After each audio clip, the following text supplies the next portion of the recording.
In front of me is a pile of ancient graphics cards released nearly 18 years ago. The weakest one here has just 512 megabytes of VRAM, while the most powerful one used to cost almost $2,000 when it first launched. And now, some of these are so weak people joke that they're basically integrated graphics with an HDMI port. The funny part is, you can still buy them today, but instead of playing old games on them, I'm going to do something completely unreasonable. I'm forcing these ancient GPU to run Minecraft with shaders, and to make things even worse, I'll be overclocking them, stress testing them, and pushing them far beyond what they were designed for. That still doesn't feel painful enough. So to deal the final blow, I'm going to spawn thousands of TNT at the same time, just to see which one survives, and which one finally gives up, starting with the GT710, released back in 2016. This thing is the definition of a display-only GPU. Even 1080p is enough to make it struggle. Compared to modern graphics cards, it's around 60 times weaker. So yeah, this is probably going to be an absolute disaster, but if we really want to understand how terrible this card is, there's only one thing left to do. Let's torture this thing immediately. I don't even know if this thing still works. And oh my god, it boots. This card is alive, with just 1 gigabyte of VRAM and painfully slow DDR3 memory. Alright, let's see what kind of FPS it can actually push. 63 FPS at first, but after the map finishes loading, it drops to around 35. And the GPU is already pinned at 100% usage, fighting for its life. After dropping the chunks to the absolute minimum, it actually hits 143 FPS. But now comes the real question. Is it weaker than integrated graphics? And I'm not joking. This is the FPS from the iGPU inside a 4th gen Intel CPU. It actually gets more FPS than this card. The only real advantage of the GT710 is temperature. It stays surprisingly cool even with passive cooling. But what about shaders? Oh man, this is brutal. The GPU is screaming under all those lighting and shadow effects. It only gets 9 FPS. So I tried overclocking it as far as I could. First I added 100 MHz. FPS went from 9 to 11. Not enough. So I pushed another 100 MHz, and it gained 1 more frame. At that point, I realized I could probably add another 500 MHz and still barely get anything useful. So yeah, I stopped right there. Now for the final test. Can this card survive 10,000 TNT blocks? I started with 10 blocks first, and somehow it handled that perfectly. No big drops, no drama. Then I moved to 1000 TNT. Let's see if it crashes. And weirdly enough, still no major drop, probably because the CPU is doing most of the heavy lifting here. So now, 10,000 TNT. And there it is. The frame rate completely collapses down to 1 FPS. This is the limit. I'm surprised it didn't crash. So final verdict, yes, the GT710 can technically run Minecraft with shaders, as long as you don't care about FPS, comfort, or your own eyesight. The next graphics card is the AMD FirePro W2100, originally released back in 2014. And somehow, even after all these years, the plastic wrap on it still hasn't been peeled off yet, which is honestly kind of insane. Compared to the previous card, this thing has way more processing power, more cores, and even double the VRAM. But the weirdest part? It actually costs only about half the price of the GT710. So now I'm genuinely curious. Is this old AMD card secretly faster? Or is it just another disaster waiting to happen? Alright then, let's throw it into Minecraft and find out. At the lowest chunk setting, this card pushes around 290 FPS. That's almost double the first card. That's insane. For a GPU that costs around $10, I did not expect this at all. But now comes the real question. Can it handle shaders? Oh my god. 12 FPS. Yeah, that's still terrible. But compared to the previous card, it's technically a little better, around 2 to 3 FPS higher. Not impressive, but still an improvement. The bad news is I couldn't overclock this card. I'm not exactly sure why. But the good news? It runs pretty quietly. Now let's see if it can survive 10,000 TNT blocks. Boom! 1 FPS, but somehow it still holds on, and the FPS recovers pretty quickly. So overall, this card is definitely better than the first one. And somehow it's even cheaper. Now it's time for GPU number 3, the GT645 OEM. This thing is basically a disguised GTX 560 SE. It definitely wasn't built for modern gaming, especially with only 1.5 gigabytes of RAM. But unlike the previous cards, this one actually uses GDDR5 memory, which is a huge upgrade in bandwidth. The funny part is, despite being this weak on paper, it still consumes a ridiculous amount of power, and even needs dual 6-pin connectors just to run. So theoretically, if it's pulling this much electricity, it should be more powerful, right? Well, let's find out if all that power draw actually means anything in real gameplay. This is actually insane. The FPS shot all the way past 600 on version 1.20.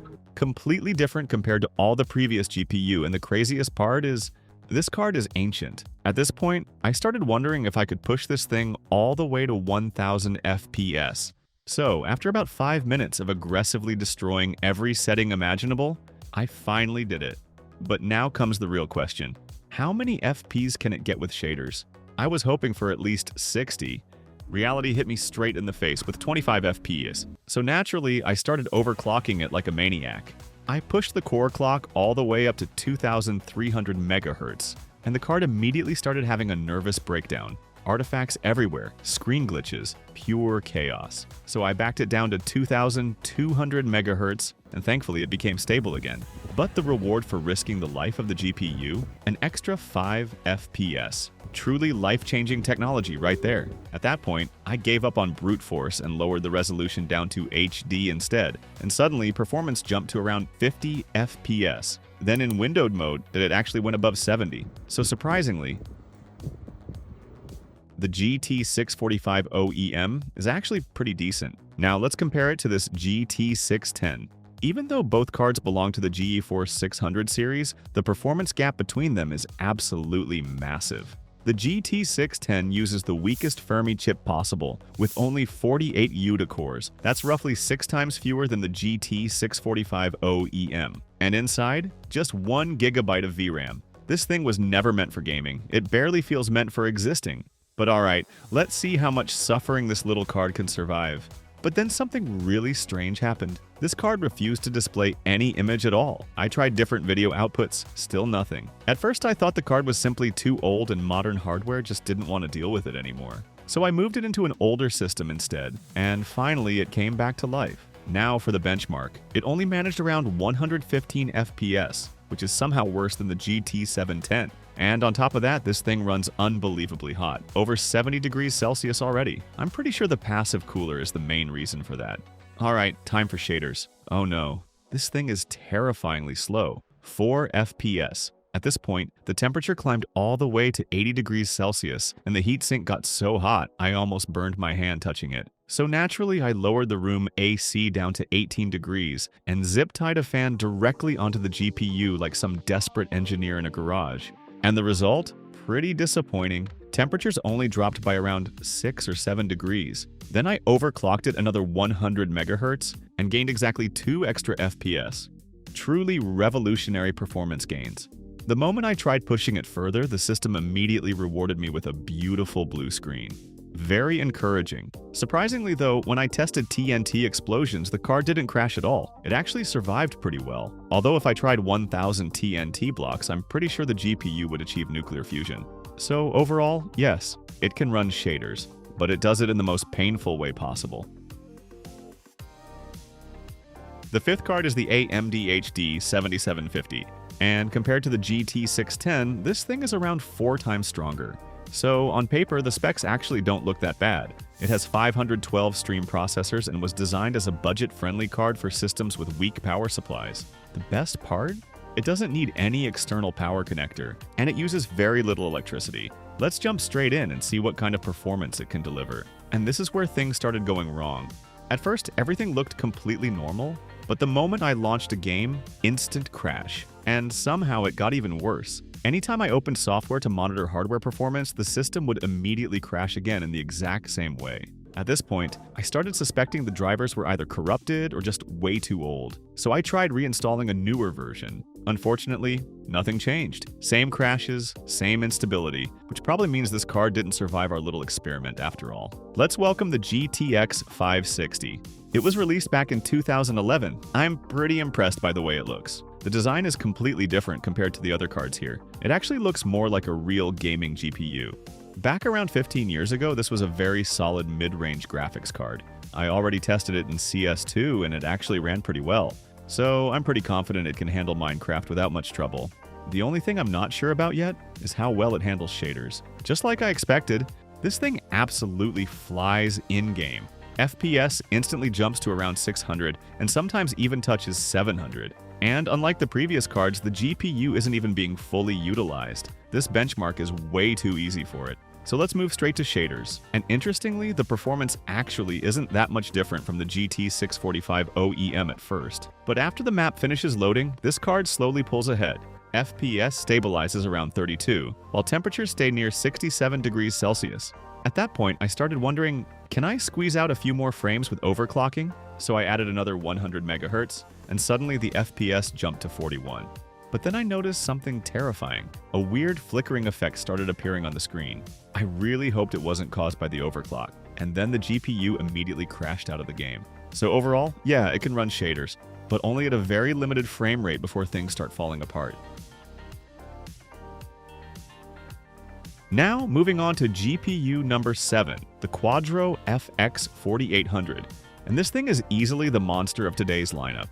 Released back in 2008, this card originally launched at nearly $2,000. I actually tested it a few weeks ago, so I went into this expecting it to dominate shaders. Although, there is one tiny problem. It still only has 1.5 gigabytes of VRAM. In normal gameplay, it reaches just over 300 FPS, which is somehow only about half of what the GTX 560 managed. Alright then, time for shaders. And wow, this is not what I expected. Performance is absolutely terrible, only around 12 FPS. And on top of that, the temperatures are insanely hot. You can literally hear the cooler screaming like a jet engine trying to take off. The worst moment is when I look down at the water. The FPS completely collapses to around 3 frames per second. After overclocking, I managed to gain around 4 extra FPS, which honestly still doesn't save it. Now let's see what happens if I explode 1000 TNT blocks. And surprisingly, it actually holds up really well. Frame drops are much smaller compared to the previous GPU, and the game remains strangely stable, which honestly makes sense since this is a workstation card after all. Then I switched the game into windowed mode, and somehow the FPS jumped all the way up to around 45, which is technically smooth, assuming your eyes are emotionally prepared for it.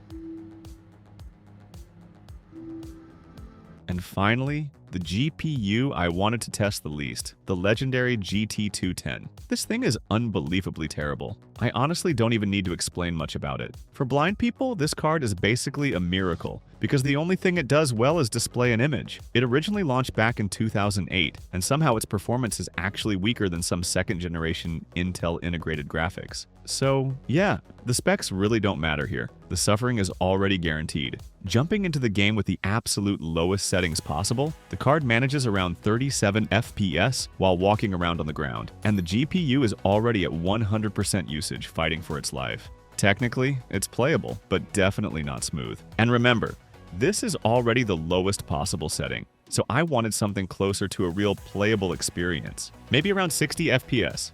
I lowered the resolution down to HD, and somehow it completely shocked me. The game suddenly jumped to over 90 FPS, which honestly feels illegal for a GT210, but now it's time to truly torture this thing. Shaders, and what the actual hell? The game becomes a slideshow immediately, even in the menu. 2 FPS. It genuinely looks less like Minecraft and more like a broken PowerPoint presentation. So naturally, I tried overclocking it, and immediately, artifacting started appearing all over the screen. At this point, the VRAM is probably begging for mercy, and honestly, the overclock barely improves anything anyway. So final verdict, no! The GT210 absolutely cannot run Minecraft shaders, and the final card is the Radeon HD 7450, released back in 2012. Just by looking at it, you can already tell this thing was never designed for gaming. It has this tiny little fan that honestly looks terrified of doing any actual work. I genuinely don't know if it can even cool the card properly under full load. So if you're searching for a gaming GPU, stay far away from this thing. But then something completely unexpected happened. Its performance was actually more than 3 times faster than that terrible GT210. At full HD, the game hovered around 120 FPS, which honestly shocked me. Alright then, time to traumatize it with shaders? Boom. 4 FPS. Absolutely awful. But somehow, still better than the previous card. And then, oh no, it crashed. completely crashed before I even got the chance to overclock it. So yeah, this card definitely cannot handle shaders either. Alright, I think this is where I finally stopped torturing old GPU. Thanks for watching the video.